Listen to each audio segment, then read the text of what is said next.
Hey y'all, it's your girl Kenzie Simone, and welcome back to my channel. If you're new here, however, welcome, of course. Y'all, today I'm going to be telling y'all the crazy story about how we got our $30,000 kitchen redone for free. Let's go ahead and jump right in. Oh my God, it's Kenzie. Kenzie. It's Kenzie Simone. So basically, this is the story of what happened. My husband and I bought our house back in 2023. And one of the things that we did in our renovations is we knocked down the wall that was between our closet and our laundry room because we wanted to extend our closet and give it, a little more space because it's two of us. And in the process of doing that, we also wanted to get a stackable washer and dryer. That way, the space that was in the laundry room could be used for more closet space. And it would just make more sense to have a stackable washer and dryer instead of the side by side that originally came with the house. So we went to a pretty well known store and we bought this stackable washer and dryer. And we also had the installation with it as well. Well, about 4 or 5 months after we had our brand new washer and dryer installed, I went down to our kitchen and there was water on the countertops. And I was like, okay, that's weird. Let me just dry it up and move on about my day. Now, let me also add in this is a new kitchen that my aunt and I spent hours and days renovating, right? This is what it looked like when we very first got our kitchen.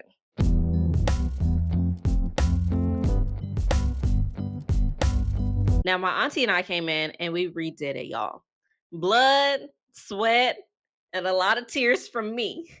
It took hours upon days of painting our kitchen cabinets, putting down pill and stick contact paper on the countertops, and even moving one of the cabinets from one side of the kitchen to the other because the layout that was initially in this home for the kitchen, I just, the math was not mathing. So, this is what it started to look like when my aunt and I got finished redoing the full kitchen.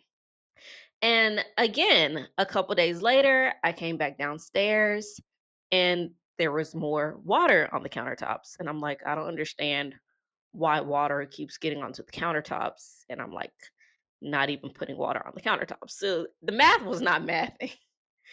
And then I realized, oh my gosh, not only is my countertop getting wet, my walls are moist too. What is going on? What is above my kitchen that's making everything so wet? That's when I realized that our washer and dryer that had recently been installed was leaking, y'all. It was leaking through to downstairs from upstairs. The stress, the stress. So we called this company back and we said, hey, there's a little something going on. Can y'all come out and look at it? They came out and looked and they were like, oh, whoops, we forgot to screw something all the way in. And that's why your washer and dryer has been leaking. But you'll have to call your homeowner's insurance because we're not going to take the blame for this. And I was like, I don't understand because y'all are literally the one that installed it and y'all are literally admitting to fault. Anyways, we called the homeowner's insurance. We said, hey, we told them what happened. We had to put a rush on it because we had to make sure that mold didn't start to build up behind the walls and everything. So the insurance company came in, they ripped everything out, all the cabinets, all the countertops, all the walls. The only thing they did not rip out was the floor. Now, let me back up and tell y'all about the floor too. So with the floor, we had actually had another company come in and they had to run a water line behind the dishwasher because for whatever reason when we bought the house, there was no hot water in the kitchen. Out of all places in a home, how could you not have hot water in the kitchen? Y'all nasty. This other company came out and basically ran a water line behind the dishwasher. Well, they did something wrong too because every time we ran our dishwasher or turned on the water in the sink, then there was water going under our hardwood floors in front of the dishwasher. Now, if you know anything about hardwood floors, hardwood and water do not mix, okay? So we literally had this dark, like black stain on our oak colored floors. So that was just a whole nother situation within itself. So back to when the insurance company came out for the washer and dryer leak. Again, they tore out everything, the cabinets, the countertops, the walls. They said that the floor was not did not have any issue from that particular situation, so they would not tear out the flooring. But y'all, I was sad because I needed some new floors because the other company that put the water line, they wouldn't take fault for that either. But I was like, okay, listen, whatever, like we'll eventually do new floors. It's no biggie.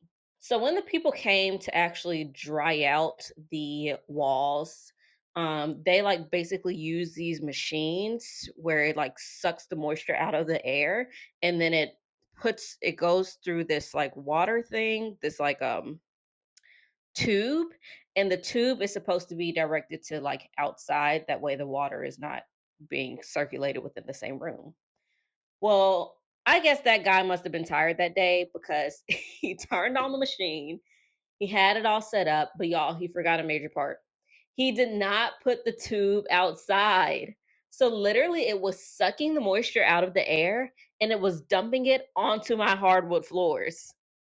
The stress of this whole situation. Hey, so I'm not sure what we're supposed to do. My husband just got home and stepped in all this water. It's like leaking everywhere. I don't even know how to turn this off. It's a dehumidifier, but it looks like this is the issue. So I don't know. You can see the water, but it's a pretty large puddle. And I literally called them the next day when I came downstairs, and all of my kitchen floors are soaking wet. And all I can think about is how the water got under the hardwood floors in front of the dishwasher and turned it black. So all I'm seeing in my brain is how once this dries and everything, my floors are going to be completely black. So I called the company back the next day. I'm like, hey, y'all, I think something must have been done incorrectly because I have water all on my kitchen floors. They came out and they were like, oh, sorry, we forgot to put the tube outside. Yeah, you did. And so when they retested my floors, my hardwood floors was soaking wet. Like there was so much moisture in them. So we only knew that with a matter of time, the whole floor was going to be black. With that, they also had to tear out all of the flooring in the kitchen as well. The amount of stress that was happening in my brain, and I couldn't even see, like, I could not even be excited about the fact that, y'all, we were getting a whole new kitchen. I could not even grasp the concept of that just because it felt like everything was happening all at once. Like, y'all, when they ripped everything out, it took about between 7 to 8 months for us to get everything put back in, from selection to, just the process of dealing with the insurance company, literally everything. So, y'all, we were eating out every day. It was just I was in tears all the time. But listen, God really be knowing what he doing, okay? Because how do you get a brand new kitchen for free? Now, the process again, I don't recommend the process to nobody, but being able to then go through and pick out brand new cabinets, brand new countertops, and brand new flooring and brand new backsplash for our kitchen was actually the first kitchen renovation that I've ever done. And now, y'all, I think I might need to stick to my interior decorating, which means like furniture selection, paint selection, and that kind of stuff. Because tiles, cabinets, flooring, backsplash, that's a whole different arena of the interior design world. But I'm so happy to know that it's something that I'm capable of and that it's something I'm honestly kind of good at too. So, the first process of redoing our kitchen was the appliance selection. So, y'all, we shopped new refrigerator, new stove, a new microwave, and a new dishwasher.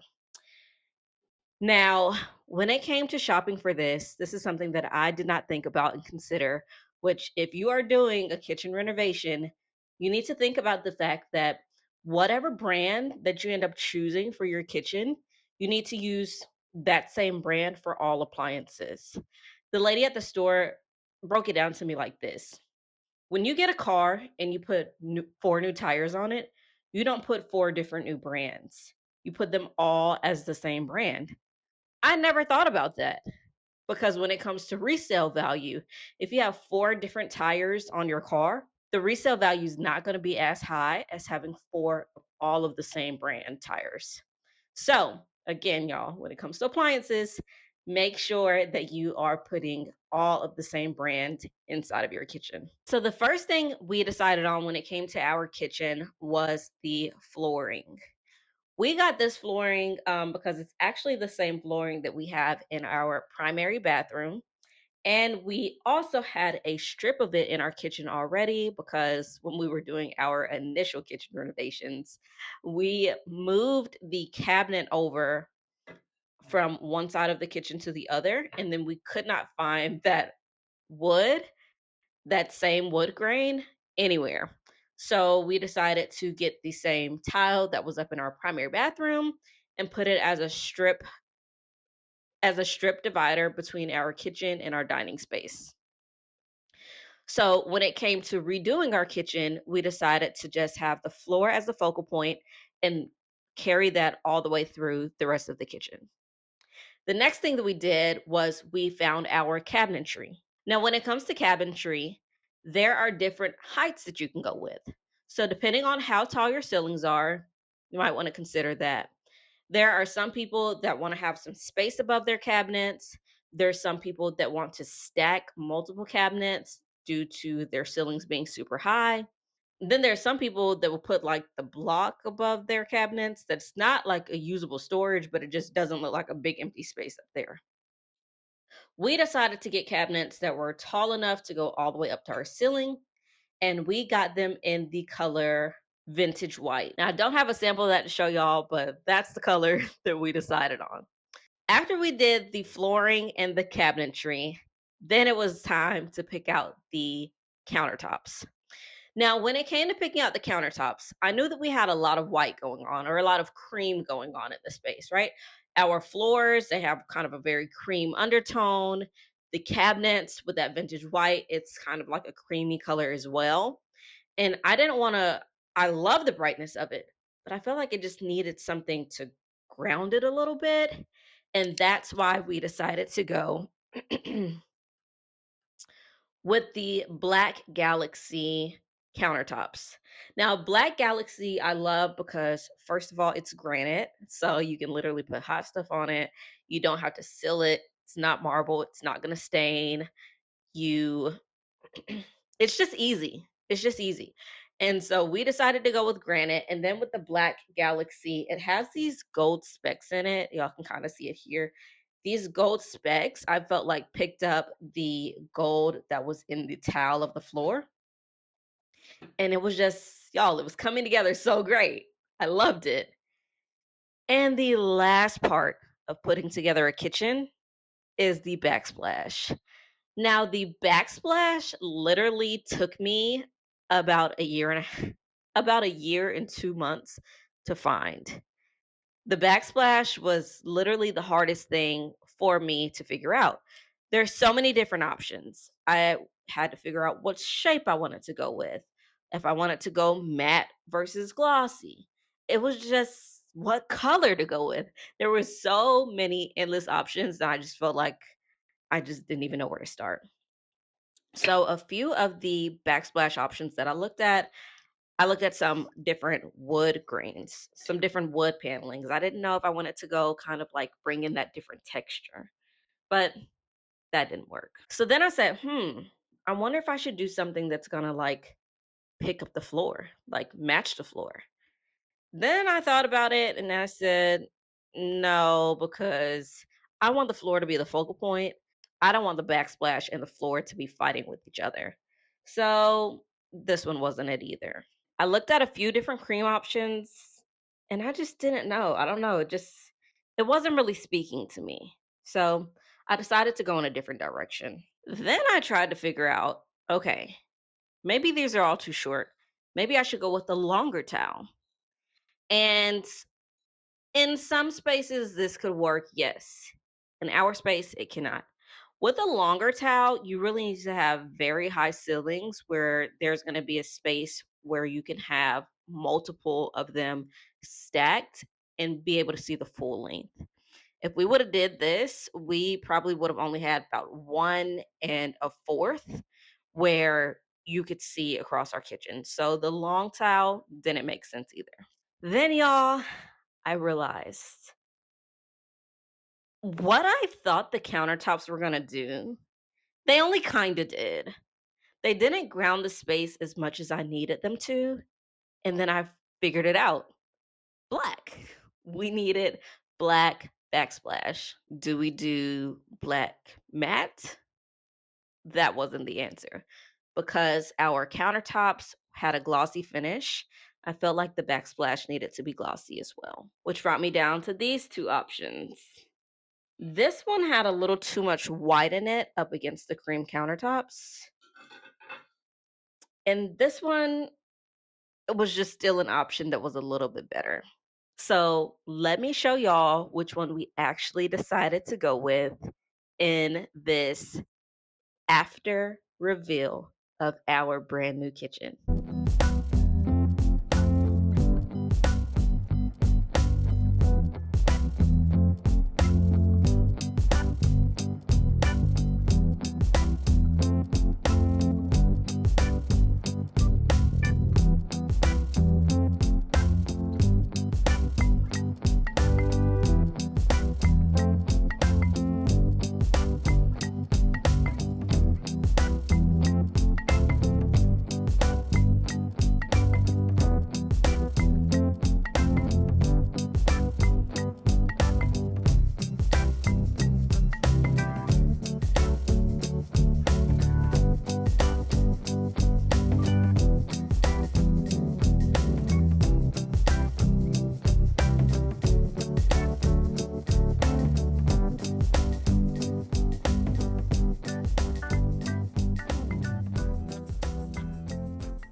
I really hope that y'all enjoyed this story time. If you did, please be sure to give my video a huge thumbs up and turn on my post notification bell too. That way you're notified every single time that I post a video. If you did enjoy this video, please make sure that you're subscribed to my channel as well. And as always, we'll see you next time on It's Kenzie Simone. Bye.